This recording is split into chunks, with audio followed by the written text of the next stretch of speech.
Okay, so we have a question, a concern from a client about removing the pin on a security pin hinge, and it's not an uncommon question. Customers will see the phraseology non-removable pin. Oh gosh, I can't remove the pin. No, you can on a non-removable pin, because what makes it a non-removable pin is a setting that makes it non-removable, and if you don't set that, it's removable. The time when a pin is not removable is when it's called a riveted pin. So if you see an RP or a riveted pin, that's not removable. What's always removable is what's called a loose pin. Loose pin is always a pin that you can drive out. So let's read the client's question. Let's question the client's question, and then let's do the work. Let's do it. Okay, I've got the client's question up here on a screen. Hi, ABSupply, amazing website and videos. Thank you, thank you. Thank you for all your work in creating this, referring to a video on a TA2314 hinge. That's a full mortise, standard weight, non-ferrous base hinge. What I have is a TA2714, just means it's made of steel. The client's reference was to a stainless steel hinge, doesn't matter. Could you confirm whether the pin direction can be reversed for the following? Non-removable pin hinge. For example, remove the set screw, remove the pin, insert the pin from the opposite direction, and then reinstall the set screw. Well, the answer is absolutely. That's exactly how it works, with no correction to what you've outlined. However, what I would question is, why do you want to do that? So the answer is absolutely, and I'm going to demonstrate that. That's the tip of the hinge. This is called a button tip because it looks like your button. Here's the set screw. Okay. Now what's interesting about the position of the set screw is this is what you see from the outside. However, if you had a little tiny mirror and could see the back side of that, you're going to see part of the set screw, but you're only revealed part of it. You can't get a tool in there to get that out. So down here in the button tip, in the button, there is a hole where I could, if I loosened, I don't need to remove the set screw, I need to loosen it, I could then drive the pin out. But at the end of the day, I question, why would you need to do that? Well, with McKinney hinge, with this McKinney hinge, it says ABSupply and McKinney on it, along with UL. But the way they've put it is such that the logo is not asymmetrical, so that if you install it like this, you still have a security pin hinge, but now that hole's at the top, and your logo is upside down. So at the end of the day, if the logo is on whatever hinge, or maybe you've got an older hinge that it says McKinney horizontally perhaps, yeah, you might want to reverse that. But at the end of the day, this is going to work on whether it be a left-hand door, a right-hand door, or a left-hand reverse, or a right-hand reverse. You should never have to flip that over. But if you do have to flip it over, absolutely you can do that. And I will demonstrate that now. If you've not hit subscribe yet, we would very much appreciate if you did, and hopefully you're enjoying this video. Now, let's get back to it.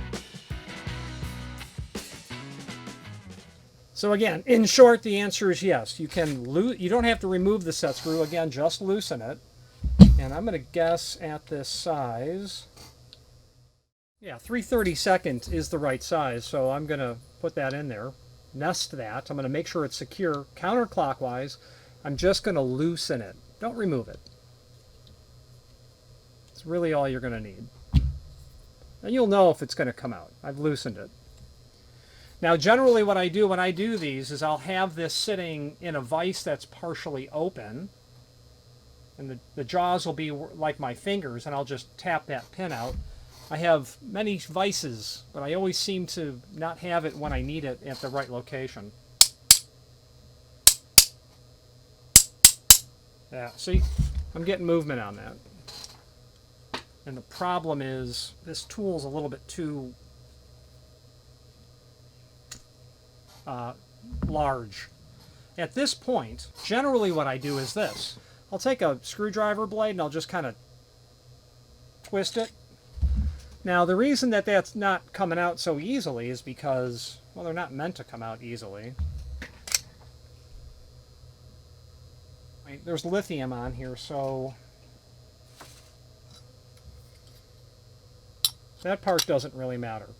Because now what you need to do, unfortunately, is you're going to need a really long tool to get that button tip off. That's what's got to come off next.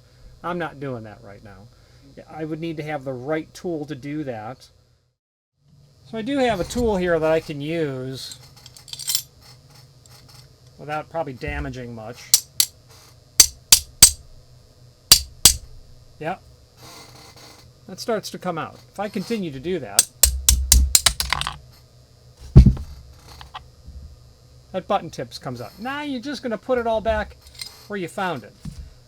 What I would personally do is I would use a block of wood, like a piece of 2x4, before you put that on the other end, and tap it. I wouldn't hit it with a piece of metal. So no big deal to do all of that. The thing that I want to show you is, it's not very visible on the hinge pin, but right here, my thumbnail, there's a ridge that's there. Okay, so let's put Humpty Dumpty back together and then I'll demonstrate what that ridge is.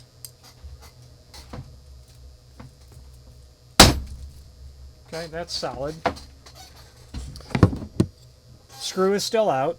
Going to bring the leaves back together. I'm going to take my pin. I'm going to shake that a little bit. And generally what happens is kind of rotating it in your hand like that allows that to work. There it goes.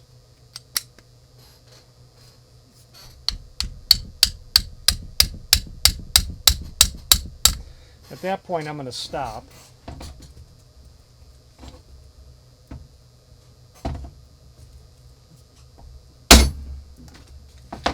We're seated. Now we're going to tighten that set screw again. Don't forget this part.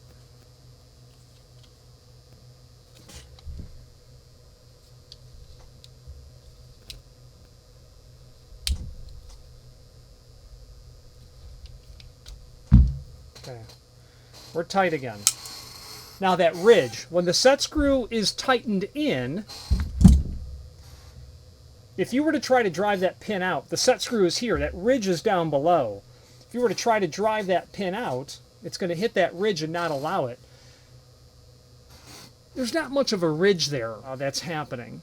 Most manufacturers actually will cut a groove in the circumference of the hinge pin so that when the set screw goes in, it actually is locked into this groove.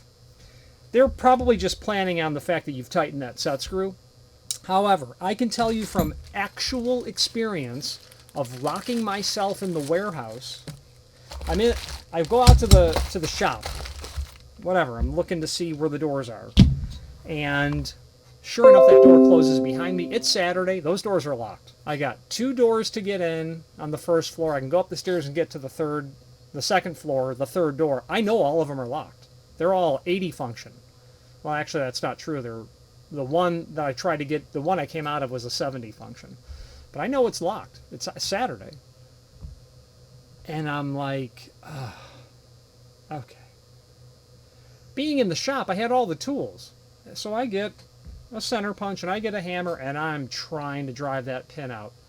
No way. No way. It did not come out. I think what I had to do was call someone and have them come there and let me in who had a key, because I didn't have a tool to get under the door to pull the lever down. It may have been a knob, actually. I don't recall. It was probably a lever. And I didn't want a means of destructive bypass. I was in the shop. There was work that I could do there, and I just waited the 45 minutes for someone to come with the key. Anyway, so the answer is yes, you can pull the pin out, loosen the set screw, remove it if you wish, but loosen the set screw, and you drive that pin out. You just need tools that are long and skinny enough to be able to do that. And if you're going to actually reverse these, take time and get the right sort of tool, gloves, eye protection, ear protection, the whole 9 yards. Awesome. Any questions on McKinney hinges or any other McKinney product, please feel free to reach out to us. Thank you. Thank you for watching, and if you've enjoyed this video, please click thumbs up, please subscribe, and maybe even send the video to someone that you know. Thank you.